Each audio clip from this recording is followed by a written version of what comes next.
Thank you for joining us on CBA News in Brief. My name is Wangui Ngugi.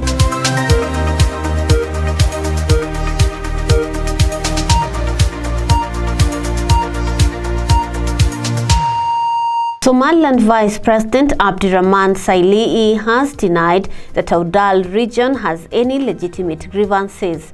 The Vice President, in a short speech at Dila district east of Borama, said that the people of Borama enjoy progress. The Vice President was speaking during the launching of a pipeline extension to bring water to Dila district. Vice President Sailii noted that the progress enjoyed in Borama is looked up by all Somalis in the region. He warned that resources allocated for development will be diverted to security if the region plunges into instability. Vice President Sailii, who is also from Awdal region, has urged the people to be rational. This comes a day after a group of armed men announced the formation of a rebel group in eastern Borama, which is the capital of Awdal region. The insurgents said they would fight against the government of President Musa Bihi, accusing the president of injustice, nepotism, and lack of equitable power sharing. Vice President Sailii is the highest official in Somaliland government who has so far commented on the formation of the armed group, although indirectly. Somaliland's former Deputy Commissioner of the Electoral Commission has welcomed the approval of the new members to the National Electoral Commission that was approved by Somaliland's Parliament on Tuesday. Abdullahi Jawan says the way Parliament conducted its services was commendable. Abdullahi Jahan said now that the stalemate on the members of the Electoral Commission is over and Somaliland is closer to having local and parliamentary elections. Jawan says the 6 members are legislatively capable of carrying out their roles as mandated by the Constitution, though they don't have the 7 members as required. Abdullahi Jawan urged the new members to abide by the rules and regulations of the Electoral Commission and serve Somalilanders equally. Jawan said the Commission plays a critical role in helping the country get its leaders. Somalia's President Mohamed Abdullahi Farmajo held a meeting with his Ugandan counterpart, President Yoweri Museveni, at the sidelines of the International Conference on Population and Development that is ongoing in Kenya's capital, Nairobi. On the sidelines of the ICPD conference, the two presidents discussed strengthening existing bilateral cooperation and other strategic issues of mutual interest between both nations. On his Twitter page, Farmajo said that it was a pleasure indeed to have engaged with President Kaguta Museveni, who is a great friend of Somalia. He added that they deliberated on strategic bilateral and regional matters.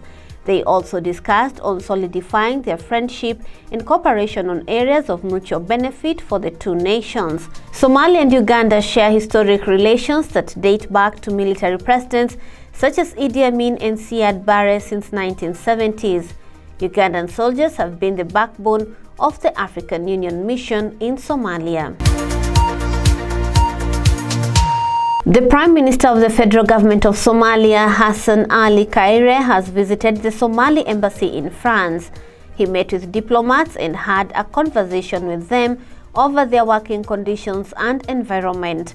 The Prime Minister pledged that the government would renovate the embassy and the official residence of Somalia's ambassador to France. The Prime Minister has urged the Somali community in France to cooperate closely with the diplomatic mission. The Prime Minister also announced that his government is committed to restoring dignity to the troubled Horn of Africa nation by reopening overseas embassies and reinstating diplomatic missions worldwide. Prime Minister Kaire is among some 30 heads of state and government, high-level officials from other countries, and the leaders of 10 international organizations who on Tuesday joined hundreds of activists, entrepreneurs, and others at the Paris Peace Forum. Somalia and the UN Development Programme (UNDP) on Tuesday launched a new $10 million climate adaptation project to help rural communities secure access to diminishing water supplies. More than 360,000 farmers and pastoralists are set to benefit from sustainable water management, expanded drought and flood early warning systems, and more profitable livelihoods.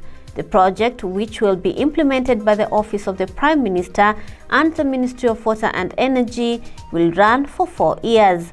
While co-signing the agreement, Deputy Prime Minister Mahid Guleid said the project will be instrumental in building the foundation for Somalia to manage precious treatment. Mahdi said, and I quote, "With the onset of climate change, the country is facing more frequent droughts and floods. Those living in rural regions are particularly vulnerable, and under this new project, we will put in place the foundations for Somalia and its people to manage their precious water.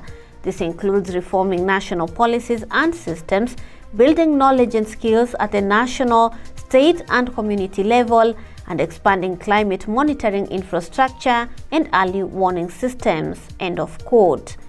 Through this project, the first National Hydrometeorological and Monitoring Service will be established. It will also install automatic weather stations and monitoring equipment across the country and expand Somalia's existing flood and drought forecasting and early warning tool. Well, that's the end of CBA News in Brief. Don't go away. More news is coming up tonight with Eunice Deco.